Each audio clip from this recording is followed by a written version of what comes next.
3.1.9 volumetric analysis is about titration, obviously. So we've got 5 dot points.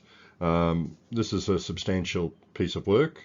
It won't take us long to go through it this morning or today, but you need to give this a fair bit of attention because it can form the basis of a lot of different types of questions. There's 2 problem dot points, 3 more recognized dot points. We start off by looking at the difference between equivalent point, endpoint, and neutral point.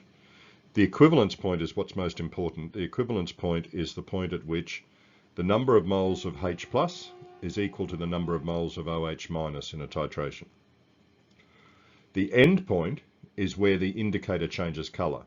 Now, if you've designed the titration well, the endpoint will indicate the equivalence point, but they're not necessarily the same thing. If you've picked the wrong acid-base indicator, for example, the endpoint will be nowhere near the equivalence point. The neutral point, the point at which the pH is 7, is really not important in a titration because the equivalence point is not always a pH of 7. 2 examples. If you titrate ammonia, a weak base, with hydrochloric acid, a strong acid, and you'd be expected to identify those, to know those are a weak base and a strong acid, then what you form at the equivalence point is ammonium ions. And that's a weak acid, so that means the pH of the equivalence point is less than 7. It's acidic. On the other hand, if you react a weak acid, ethanoic acid, with sodium hydroxide, which is a strong base, you'll produce at the equivalence point sodium ethanoate. Now the ethanoate ion is the conjugate base of the ethanoic acid. Therefore, at the equivalence point, you have a base present, which means it will be basic. The pH will be greater than 7. So, the simplest titration curve is a strong acid and strong base. Once again, you'd be expected, pardon me, to recognize these, that's a strong base and this is a strong acid. So they react to give a salt, which is neither acidic nor basic, and water. The titration curves are the simplest because they would, if you're titrating an acid into a base, right, we can say that this left-hand side is titrating an acid in the burette into a base in the Erlenmeyer flask because the pH starts at a high value. So that's the pH in the flask. That's basic, and it very rapidly changes through the equivalence point, which is where the number of moles of H plus equals the number of moles of OH minus in the titration vessel, in the Erlenmeyer flask. On the other hand, of course, if you start with the acid in the flask, then it's going to start with a very low pH, and it's going to increase past the equivalence point towards a very high pH. Now, if you have a weak acid with a strong base, and once again, just giving you that equation, the QCAA would expect you to identify that this is a weak acid and a strong base. If you have the weak acid in the Erlenmeyer flask, then that's going to start with a pH which is not very low because it's a weak acid. It doesn't dissociate much. And that's going to go through the equivalence point. The equivalence point is going to be, because it contains CH3COO minus, which is the conjugate base, the equivalence point is going to be at a pH higher than 7. If you've got the base in the Erlenmeyer flask, then it's going to start at a very high pH because it's a strong base, so it's fully dissociated. But again, the equivalence point is going to be above a pH 7 because of the presence of the conjugate base of the weak acid at the end point. Now, 2 other parts of interest in this curve are what we call the buffer regions of this curve. in this section here, what you're doing is adding sodium hydroxide to ethanoic acid. So you're creating a mixture of ethanoic acid and sodium ethanoate, a mixture of an acid and its conjugate base. That creates a buffer, as we'll look at in a moment in the other video, but you should have encountered this before. That creates a buffer which makes that period of the graph, that little section of the graph, flatter than you would otherwise expect, because a buffer resists changes to pH as you add the base in. In the reverse titration, where you're starting with the base in the Erlenmeyer flask, the buffer region occurs over here past the equivalence point. So if you had to identify this, you would know that it's a weak acid because it's starting at a higher acidic pH than if it were a strong acid, let's say.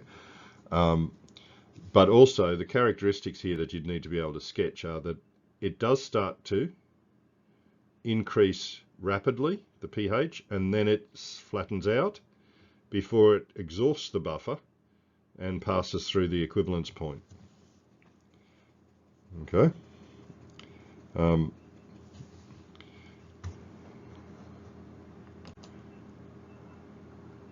right, so let's take this question and find out what the pH is of the equivalence point. If we've got 25 mils of 0.1 molar ethanoic acid and we're titrating it with 0.1 molar sodium hydroxide, what is the pH of the equivalence point? Well, let's work that out. The moles of ethanoic acid initially, so the moles of this initially is CV, which is a concentration of 0.1 times 0.025, which is 0.025 moles. The moles of sodium hydroxide added at that volume is also 0.0025 moles. That's the equivalence point because the moles of H plus and the moles of OH minus are equal at that point. That means we would have made 0.0025 moles of ethanoate, this guy up here, at the equivalence point. So the concentration of ethanoate, right, concentration equals number of moles over volume. So number of moles is 0.0025 divided by the total volume here, which is now 50 mils because we've added 25 mils to 25 mils, gives us a concentration of 0.050 molar acetate, weak base. So the question, what is the pH of the equivalence point, really becomes, what is the pH of a 0.05 molar solution of sodium ethanoate? So here we can work that out. We draw up the equation for ethanoate reacting with water. So this is base plus water gives conjugate acid plus OH minus. Okay. So we would need to know what the Kb is. We're not often given the Kb, we're usually given the Ka, but we can use that Kb equals, or Ka times Kb equals Kw, Kb equals Kw over Ka, to work out, if we know what the Ka is, we can work out what the Kb is. And then we just put it in here and say, well, we will have produced X of this and X of that, and we will have used up X of that. So that means we've got X squared on the top over 0.05 minus X on the bottom. And what we can do is say, well, X is going to be much, much smaller than 0.05. Therefore, we cross it out. And we can solve for X. X squared equals 0.05 times 5.6 by 10 to the minus 10. So we find out what X is, which is the OH minus concentration. If we take the log of that, the negative log of that, it gives us 5.28, which is the POH. We take that away from 14 because we assume it's at 25 degrees, and we get a pH of 8.72, which is basic as we'd expect. Okay, so that calculation was working out the pH at the equivalence point, in this case when the equivalence point was a weak base. Do it round the other way and you could work out the pH of an equivalence point which was a weak acid. That would be fine. Okay, so weak acid and strong base. How to find the pKa from the titration curve. This is the point here. This is the equivalence point, and that was our pH that we just worked out, the 8.72. Now, because Ka equals H plus times A minus over HA, if we rearrange that to give H plus concentration as the subject of the equation, it becomes Ka times the concentration of the acid over the concentration of the base.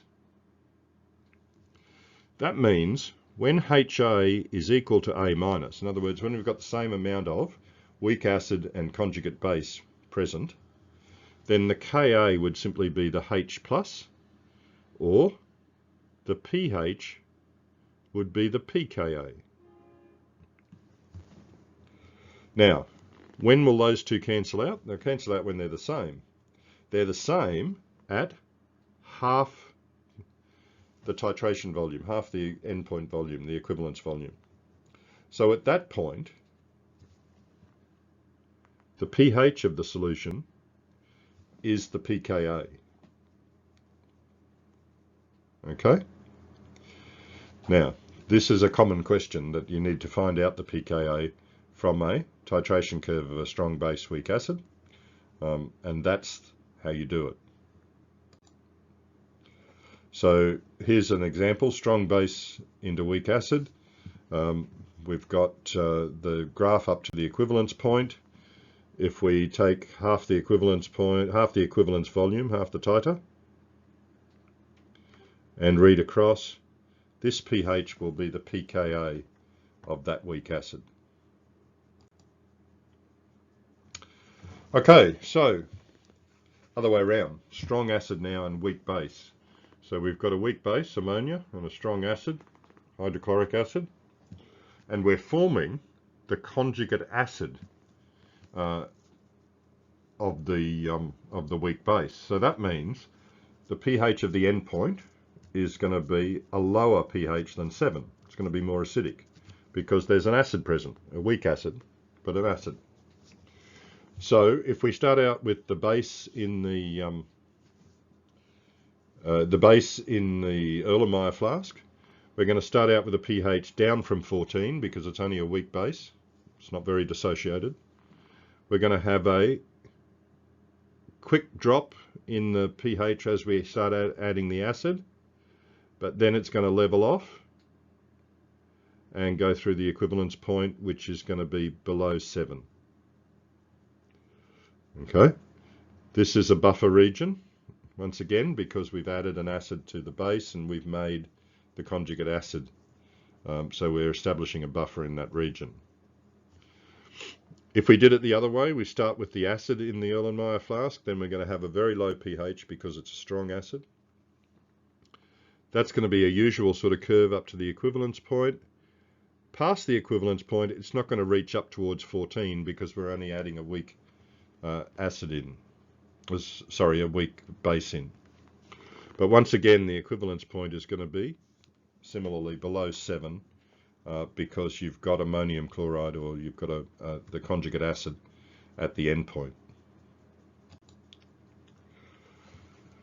So this is a strong acid weak base. This is the same thing. Not quite sure what these curves are here for. Oh, they're here to show the two buffer sections like we did before. Okay, got that?